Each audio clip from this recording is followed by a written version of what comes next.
Welcome to Not Milk Never Milk. Subscribe if you're lactose intolerant. You begin by opening Google Maps where you want to measure. On desktop, right-click the map. On mobile, long press and select Measure Distance. This immediately drops the first point and engages the tool, so you can see why precision matters from the start. Once done, move the map or pinch to zoom. Make sure to place the first marker precisely on a road or landmark.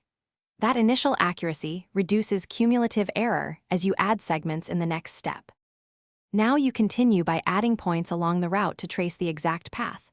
Click or tap each turn or directional change. This creates straight-line segments that sum to your total distance. If a point landed off-route, drag it to snap onto the road. This corrects local error.